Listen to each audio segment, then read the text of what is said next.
Okay, friends, we kind of got a funny one here today.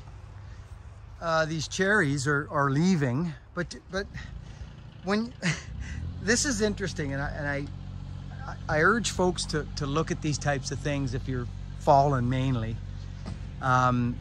So here's our deal. We do not want it back there. Obviously, it's not the program. We're not wanting it back there, friends. It's out here is where we want it. I've got a rope in it. I just basically threw it up over a branch, a teeny little branch. See it there? It's just over like a little, I just threw it with a running bowline over top, okay? So I get behind it and I say, well, what do we got for a lean here? Well, actually it's spread all over the place. And to be honest with you, that limb right there, that great big limb is probably our heaviest leader, which is going back the wrong way, and another one. So those 2 leaders are really heavy back. Could I wedge it over? With a multi-stem like that, with a seamy type of a stump, perhaps, yeah, I probably could. It would be quite an escapade. And as you look up into the crown, most of our weight is at the back.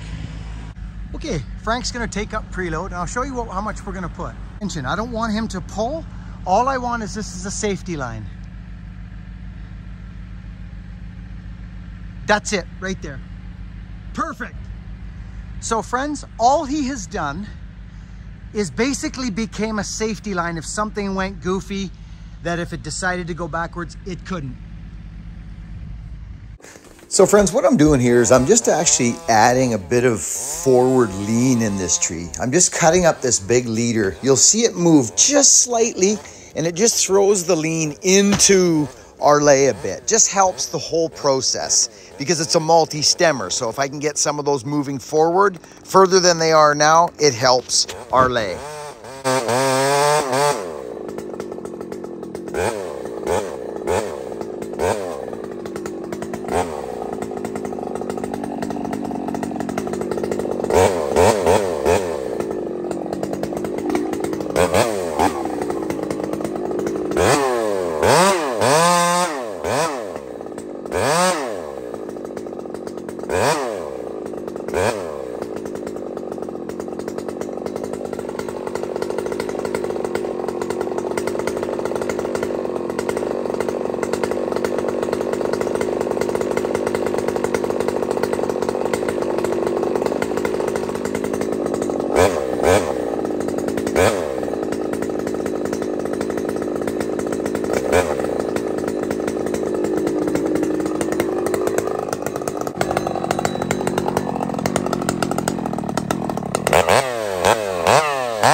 Watch what happens here. Watch what happens.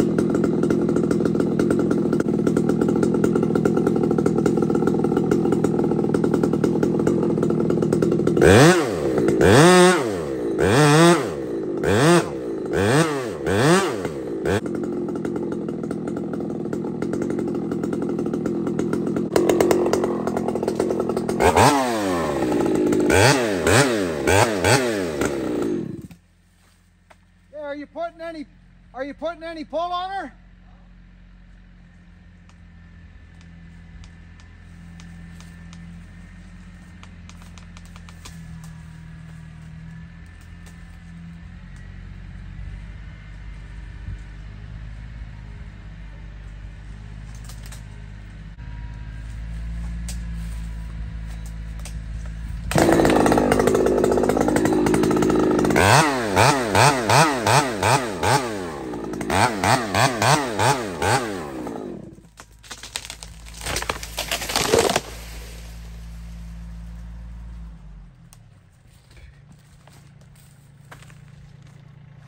Spider, a complete spider. This thing freaking cuts, this power saw. Okay, friends, we've talked about this 4-stroking malarkey that the 500 does. The 500 is a wonderful power saw. This is not me bashing the 500 at all. I actually like the saw. I've always been impressed with the Stihl 500i. Take a look at the big picture for a second. For starters, right? Old school hippie logger, not into the newfangled stuff in general speaking. So this saw, this 500 impressed me. For starters, there's no on-off switch. Huge bonus. Lots of power in the wood. In the wood. Donnie Walker mentioned to me that maybe I need, or who was it? Somebody mentioned to me that I might need to let it idle for, like there's some thing you have to do. Right there, I'm out almost. Like honestly, friends, I don't need that. That's just weird for me. Anyways, I'm struggling for words because I don't want to beat the saw up. It is a good saw. I know fallers out here that love them. But you got to remember what we're doing out here. Undercuts, we're in the wood, we're dogged in, we're mainly, bucking. It's light.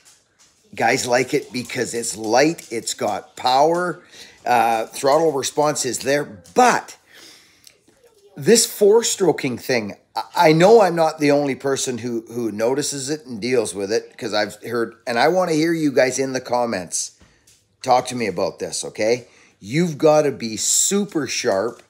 If you've picked up a bit of dirt or sand somewhere along the way, you're just going to be four-stroking in small wood. So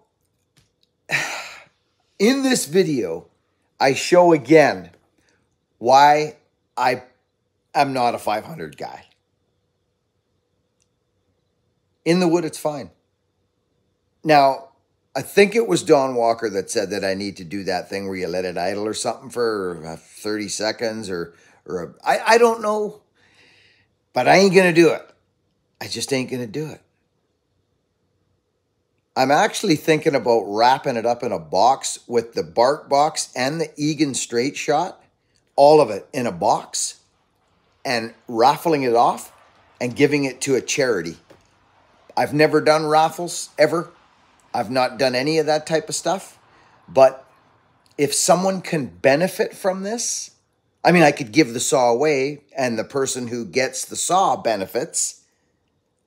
But I'm seriously thinking about doing something like that because I don't run it, friends. It hangs up, and every time I run it, I go through the same scenario where, because I'm always doing all kinds of stuff with a power saw. I'm not just dug in the wood all day long.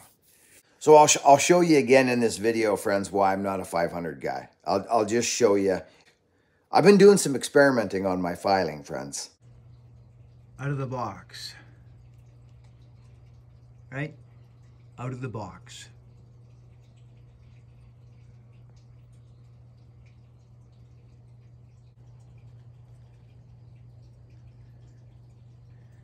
Not stock.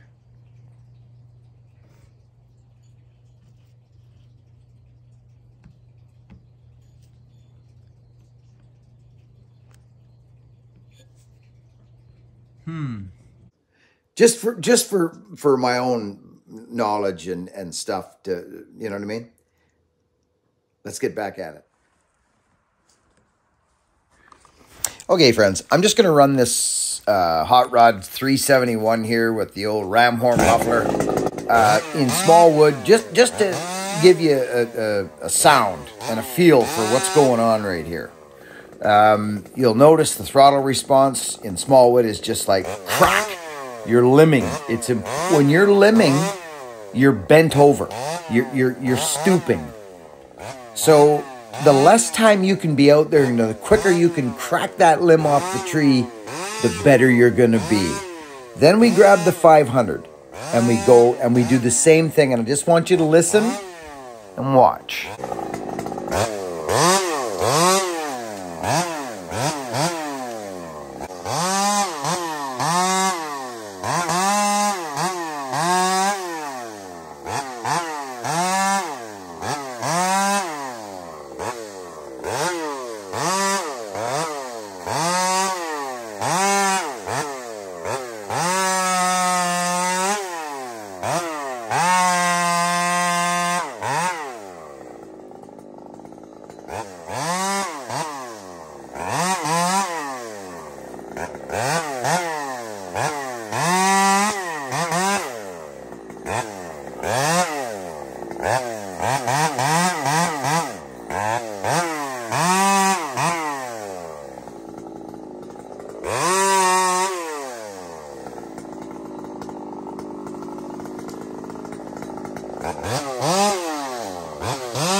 So, friends, we are now gonna light up the 500i. You're gonna see the difference, why I don't run saws like the 500i and why I run hot rod 72s, Pioneers, but the 72 or any other old school saw that has been ported properly with a proper exhaust. I designed this exhaust, and Mark and I got very lucky with what we ended up with. But I want you to listen now to the 500i in this setting, which is limbing small. You can see I'm processing this for his chipper. So I'll just give you an idea, and I'll buck this smaller firewood. It should be fine in the firewood. It shouldn't four-stroke that much. But I'll just show you kind of what the game is here with the 500i now. Let's have a look at this. Listen to the saw. This will make a lot of sense, friends, okay?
I'm not running it.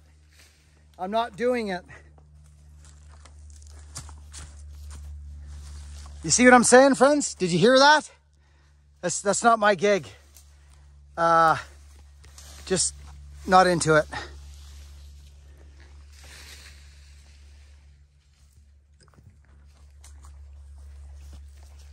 Oh, there's sap coming out of there, hey? What's that? Oh, the sap coming out of there. Yeah.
500i's got to clean up the mess here. We'll just deal with this here. I think I hit something too. Chunk of steel.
That one's for another day. Yeah, I think so. That's that.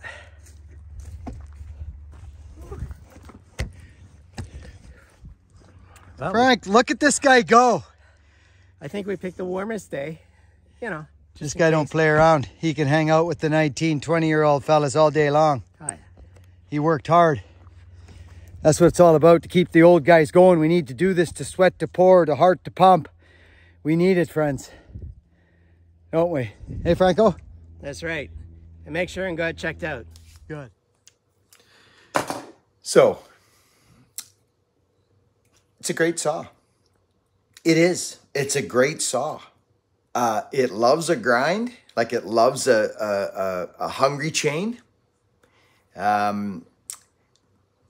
It's just my experience. Now, I don't know whether I got kind of a funky one, but if you experience this with your 500i's, I asked you this in one of the last videos we did on the 500. I've run all kinds of different chains on it, friends. Stock chain I don't like on it. I have to doctor my chains up to get it to do what I want. And you'll notice it there at 4-stroke just a little bit in the beginning of the cut, which that's the way it goes. That's the way it goes.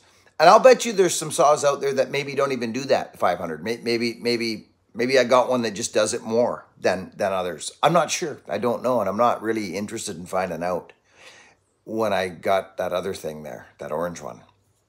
So, Stihl 500i, wonderful power saw. Wonderful. I actually really like it. Some folks think I don't like it because I'm not a Stihl guy. You're wrong. I actually like the 500, but I don't like it enough to run it. And I think a lot of that has to do, friends, with I'm just an old school kind of a hot rodder guy. And just like, look at my trucks, friends. That's just who I am. So, yeah, if you're thinking about buying a 500, I would say do it. They are a good saw. But for my style of cutting, it's not that great for me. And both of those mufflers, people ask me all the time, what do you think of this? Well, all they are, it's just, it's a cover. You take the 4 bolts off and you put a cover on. You could do anything with that style.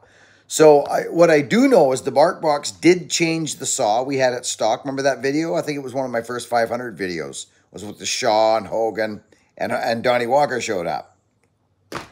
And the 500 liked the BarkBox. It seems to not mind that Egan shot or whatever it is, the straight shot. They're similar, but the Egan straight shot there's a little more open, I believe. So, yeah. So, anyway, that's it for this one, friends. I just wanted to show that video working at Frank's there. Go over and see Frank, AFD Exotics on Instagram. He's actually going to get that car done. I think he said June. And he's going to drive it across Canada for the cause of testicular and prostate cancer in men. One of Hogan's buddies, 22, 23 years old, just had to lose one of his canisters. downstairs canisters. Yeah, just last week. It's real. So he's doing a good thing. Pop in and see him. He's a very funny guy and a very crafty fellow. And I think he enjoyed the shout out the other day from us on YouTube, friends. So AFD Exotics, Instagram. Check them out. Main thing, be freaking kind to each other, friends. Work hard, be honest. It'll all fall into place. Catch you on the next video. Thanks for watching. Give us a thumbs up. And all those crazy things us YouTubers ask for. Subscribe if you haven't. Hit the bell.